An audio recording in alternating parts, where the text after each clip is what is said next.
c'est l'aventure. C'est un torrent. J'ai jamais autant souffert en marchant. J'ai 10 kilos quasiment sur le dos. Le gouvernement a décidé que les gens qui habitaient ici, ils font partir. Sou a quarta geração, né? Meu bisavô foi o primeiro a chegar aqui. Notre travail, la majorité des guides, ces hommes, ils sont un peu machistes. Bon, ma famille, ils sont de la campagne. Ils n'imaginent pas qu'ils peuvent faire ça. Moi, c'est Elodie et je suis journaliste indépendante. Et je suis venue ici pour réaliser un trek de 3 jours dans la vallée do Paty, au cœur de la Chapada Diamantina. C'est un parc qui est classé, qui est protégé ici au Brésil. Et j'aimerais te raconter son histoire.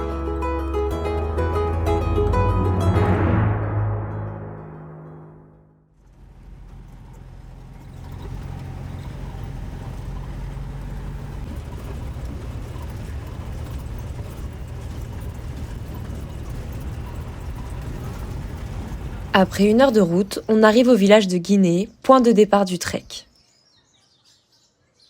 Laisse-moi te présenter Julie.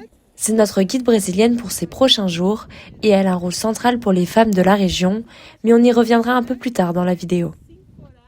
Vous êtes motivés ou pas? Oui.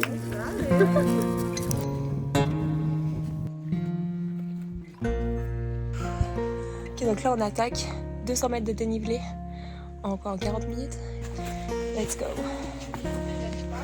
Il fait super chaud. Ça glisse beaucoup, il y a beaucoup de boue. Le parc de la Chapada Diamantina a été créé en 1985 par un biologiste américain.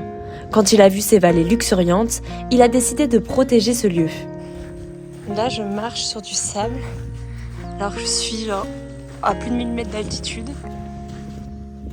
Nous avons 400 espèces d'oiseaux. Dans la forêt plus dense habitent les animaux qui sont plus grands, des singes, jaguars, serpents, beaucoup de serpents toxiques, d'accord? Oui, mais ils sont cachés dans la forêt, hein? Nous laissent tranquilles. La majorité de la faune brésilienne, nous avons ici, dans la Chapada. La Chapada fait la production de tout que tu peux imaginer. Hein. Des fraises, fruits de la passion, ananas, bananes. Nous avons de meilleurs ananas de Brésil aussi. Hein. Ici, l'eau, on dirait du Coca-Cola. C'est trop beau la couleur de l'eau. La couleur rouge-orangée est tout à fait normale ici. C'est à cause de la forte concentration de tanins. Une substance libérée par la végétation qui recouvre les sols. Donc quand l'eau de pluie traverse cette matière végétale, elle se charge en tanins et donne cette couleur. C'est bon pour la peau, pour les cheveux. C'est une tisane. On peut se baigner dans une tisane. On peut boire une tisane naturelle et fraîche. C'est le meilleur plan possible. Alors? J'ai l'impression de faire une pub pour Evian là. Elle est bonne? Ouais, elle est délicieuse. Affluents principaux, les rivières du parc alimentent 60% des besoins en eau des habitants de l'état de Bahia. Mais autrefois, ces cours d'eau étaient très convoités pour toute autre chose. Au XIXe siècle, la Chapada a attiré les chercheurs clandestins d'or et l'exploitation de diamants a duré plus de 150 ans. La Chapada Diamantina en tire désormais son nom. Lençóis, elle était considérée la capitale mondiale du diamant. Les histoires racontaient que quand les gens arrivaient là-bas, il était très facile de trouver des diamants qu'ils apprenaient avec les mains. Et les hommes commençaient à trouver le diamant noir, que c'est le carbonate. Ici, dans la Chapada, les hommes trouvaient le diamant plus grand du monde. Je crois qu'il était comme ça. Hein. On y va? Attention avec la descente, c'est un peu technique, d'accord? Attention les pieds roses, les cailloux roses sont glissants. C'est l'aventure. J'ai pas beaucoup filmé, c'est un peu la catastrophe le temps là, il fait que pleuvoir depuis tout à l'heure. Et on marche dans la boue. C'est ultra compliqué de marcher. Genre à chaque patte là, est-ce que je vais tomber? Mais sinon c'est très beau. Pour cette première journée, on a commencé par 200 mètres de dénivelé. Après, on est arrivé sur le premier plateau qui est la porte d'entrée de la vallée do Paty, pour ensuite redescendre dans la vallée jusqu'au village où on dort ce soir. Ici, il ne reste que 17 maisons. Au siècle dernier, ces familles vivaient de l'agriculture, mais maintenant elles doivent se tourner vers le tourisme. Après créer le parc national, le gouvernement a décidé que les gens qui habitaient ici, ils font partie. Et les autres qui restaient ici, ils ont fait un accord judiciaire pour rester ici jusqu'à la 5e génération. Après la 5e génération, ils vont partir. Et le gouvernement, ils vont venir ici, les policiers, ils vont détruire tout. Eu, nascido e criado aqui no Vale do Pati, sou a quarta geração, né? Meu bisavô foi o primeiro a chegar aqui. O famoso Gigi Drink, cachaça com gengibre aqui. Agora vai limão. Está pronto para saborear. O turismo aqui, graças a Deus, é um ponto de renda muito bom para a gente que vive aqui, né? Para nós moradores. Porque se não fosse o turismo, a gente acho que nem estaria aqui hoje. Porque viver só da roça aqui, da agricultura, é muito difícil. Tirar tudo no lombo do burro para vender na cidade, entendeu? E com o turismo, é uma rendinha que dá para manter nós nativos aqui no Vale.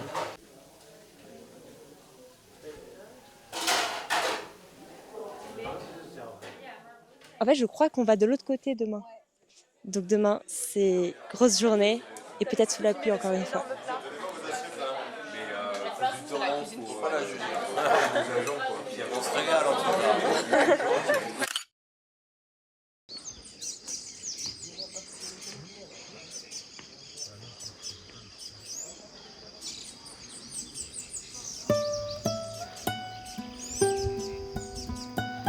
À travers cette expédition, je voulais te parler d'un sujet en particulier, celui de la place des femmes dans cette région rurale.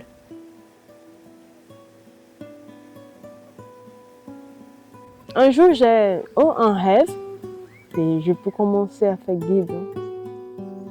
Et pendant un voyage que j'ai fait. Et quand j'arrivais à Lençóis, le premier jour que je revenais à Lençóis, je commençais à travailler de guide. Et jusqu'à aujourd'hui, ça fait 7 ans. Avant, Julie gagnait le salaire minimum brésilien en travaillant dans la restauration. Aujourd'hui, elle gagne 2 fois mieux sa vie et elle est la seule de sa famille à travailler dans le tourisme. Bon, ma famille, ils sont de la campagne. Hein. Ils n'imaginent pas qu'ils peuvent faire ça. Notre travail, la majorité des guides, c'est hommes et c'est un peu machiste. Hein.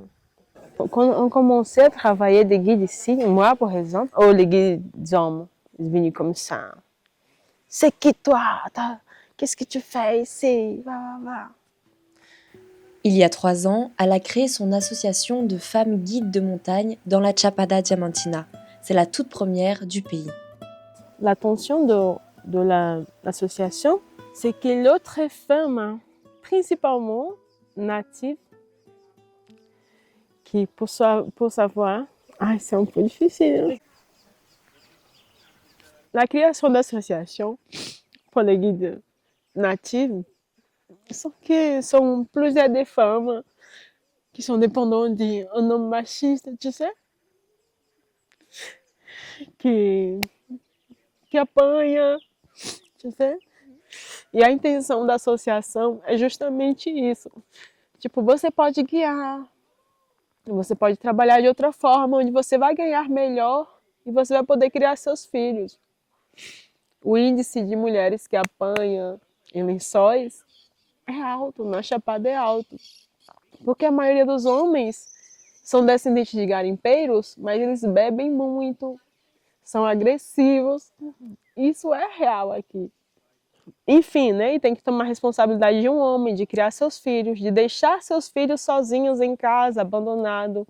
O índice de estupro é muito alto com as crianças aqui, a pedofilia na Chapada é muito grande. A associação ela realmente quer apoiar a mulher. Dans cette région isolée du Brésil, les femmes sont surexposées à la violence et à la précarité. Devenir guide touristique est alors un moyen d'émancipation pour ces femmes. Trabalhar na trilha mudou minha cabeça.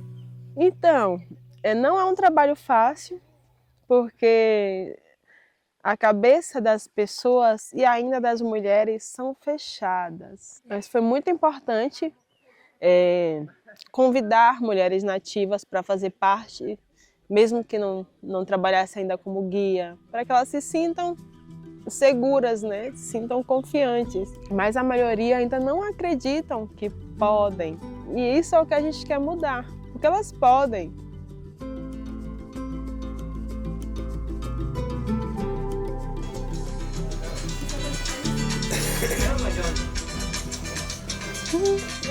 Chama na samba. Chama na cachanga! Let's embora não! Let's go.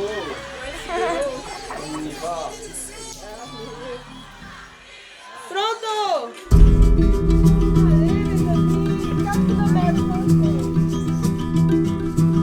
Pendant la randonnée, on a croisé un autre groupe de touristes francophones et là, l'un d'entre eux a lancé un regard vers Julie et il a dit « Oh regardez, c'est une femme leur guide », d'un air surpris. C'est là que j'ai compris que le combat de Julie était encore long.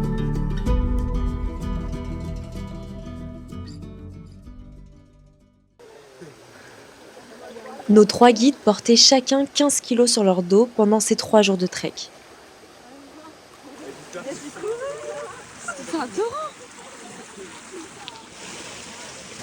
On vient de vivre un truc intense aujourd'hui.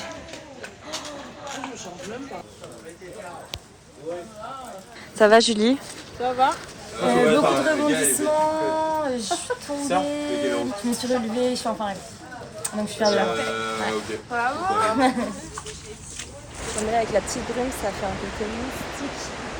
C'est exceptionnel, on dirait vraiment qu'on est dans un film.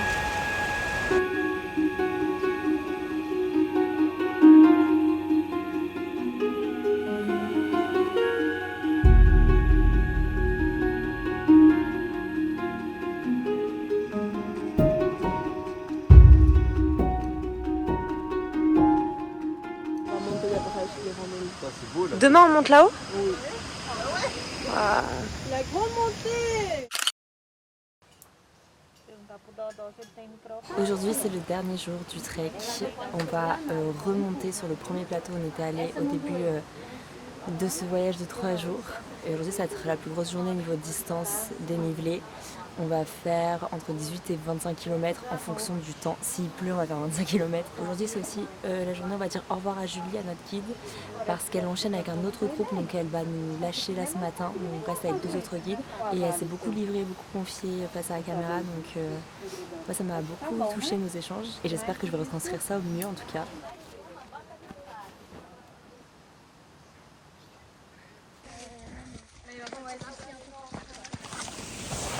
Bon, ok les gars, update. Parce que là ça va, j'arrive à marcher et à filmer en même temps, mais la première partie de la rando c'était impossible.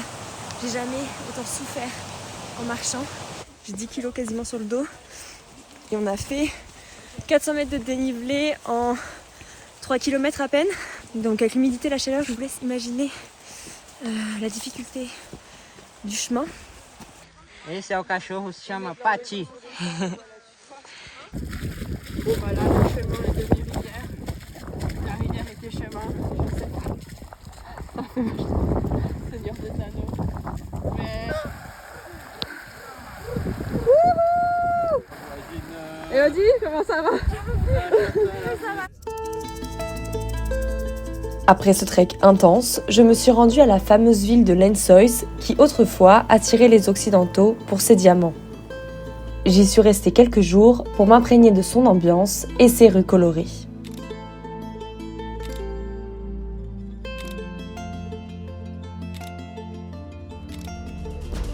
Là-bas, j'ai rencontré Ita.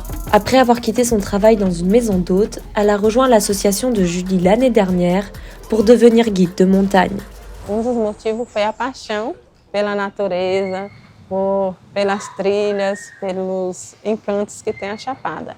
E também tinha as amigas que já me conheciam, que falavam sempre, passava, Ita, e aí, por que você não entra na associação? Então eu comecei, fiz o curso de primeiros socorros, porque é um trabalho muito importante e de grande responsabilidade.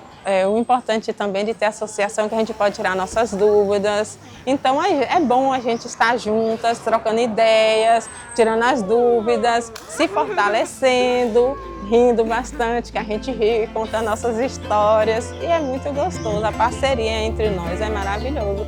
Elles sont désormais 40 femmes à avoir rejoint Julie et son association qui s'appelle les Reines de la Montagne. Nós somos a Associação Rainhas da Serra. Aujourd'hui, il n'y a pas de saison bas dans la Chapada. Tous les temps, tous les jours, tous les mois, il y a des touristes ici. Ça, c'est la Reine de la Montagne. C'est le nom de l'association des guides femmes, la première de la Chapada. C'est le nom d'une fleur qui est prédominant sur les plateaux du Brésil.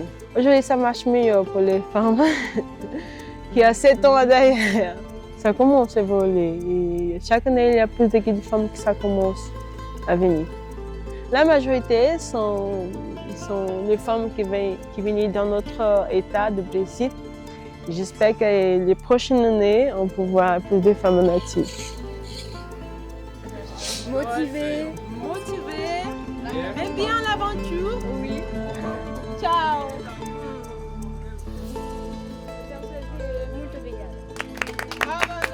Meilleure équipe. Meilleur groupe de français. Meilleur groupe de Français. Bon, tu l'auras compris, ce trek, il n'était pas de tout repos, il était intense aussi bien physiquement que mentalement. Et si j'ai voulu partager l'histoire de Julie, c'était pour mettre en avant son parcours de résilience. Elle, son objectif, c'est d'accompagner et de former des femmes natives de la région à devenir guides de montagne.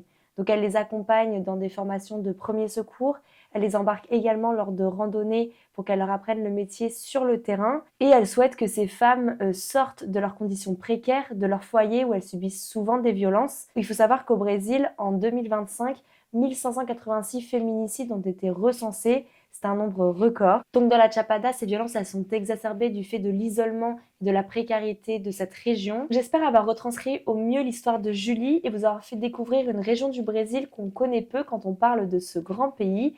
Moi, je suis journaliste indépendante et quand je ne travaille pas pour la télévision, j'essaye un maximum de vous partager des parcours inspirants et de résilience. Donc si cette vidéo vous a intéressé, n'hésitez pas à me le dire et je vous dis à très bientôt.